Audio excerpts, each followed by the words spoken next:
ठाकुर जी बोले हम सारे संतों को बना के पवाएंगे, लेकिन हम अपने हाथ का बना नहीं पाते, आपको हमारे लिए बनाना पड़ेगा। त्रिलोचन जी की पत्नी बोली, छोटा सा बालक, इसका आधे हाथ का तो इसका पेट है, एक रोटी में झिक जाएगा ये, इसके लिए मैं बना दिया करूंगी।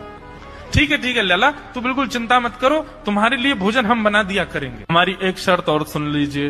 बोले क्या? हम कितना भी खाएं हमको टोकना नहीं कभी कि इतना क्यों खा रहे हो। त्रिलोचन जी बोले भैया हम क्यों टोकेंगे, तुम बढ़िया 2-3 रोटी खा लिया करना। बोले 2-3 रोटी तो हमारी दाढ़ में छुप जाती है कहीं पर, हम तो प्रेम से पाते हैं। बस आप लोग ये नियम याद रखना, आप कभी ये मत कहना कि इतना क्यों खा रहे हो। और सुनिए एक बात, अगर हमारे सामने कही तो अपराध बनेगा ही, आपका नियम टूटेगा ही। किसी और से जाकर के यदि आपने कह दिया कि बहुत खाता है, क्या बताएं, तो हम उसी दिन अंतर ध्यान हो जाएंगे, उसी दिन आपका घर छोड़ के चले जाएं, फिर दूरते रहना सेवक। त्रिलोचन जी बोले हम क्यों कहेंगे भैया, हम तो कभी नहीं कहेंगे, हम दोनों तुमको वचन देते हैं, तुम प्रेम से रहो, सबका सेवा करो, हम कभी नहीं कहेंगे कि इतना खाता है। भगवान बोले तो ठीक है, फिर कल से सेवा शुरू। अगले दिन महाराज त्रिलोचन जी और पत्नी उठे सवेरे ब्रह्म मुहूर्त में, देखा तो महाराज भीतर ही ठाकुर जी बढ़िया अपनी कमर कस करके, सिर पर ढांटा बांध करके, मुंह पर कपड़ा लगा करके और कढ़ाई में लिए चला रहे हैं, बना रहे हैं दाल।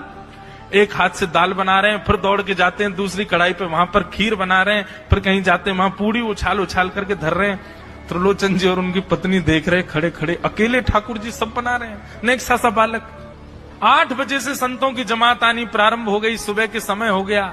महाराज अकेले ही पत्तल लेकर के दौड़ते हैं, सारे संतों को पत्तल बांट जाते हैं, फिर अकेले ही सामग्री लेकर के जाते हैं और लेकर के सबको बांटते हैं। त्रिलोचन जी कोई सामग्री लेके जाए तो ठाकुर जी बीच में ही आ जाते हैं, बाबूजी आप जाके बैठो, मैं बांट रहा हूं ना, आप उठ के मत आओ, आप उठ के आओगे सब फैल जाएगा, मैं कर रहा हूं ना सब।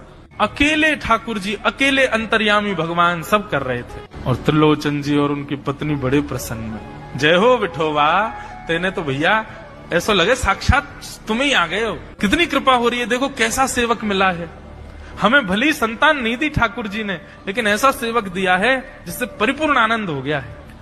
संतों की भोजन प्रसादी हुई, महाराज खूब प्रेम से सब संतों को पवाया, संत भी सब वाहवाही करके गए, बोले वाह त्रिलोचन जी आपके यहाँ खूब बार पाया, लेकिन आज जैसा प्रसादी हमने कभी नहीं पाई।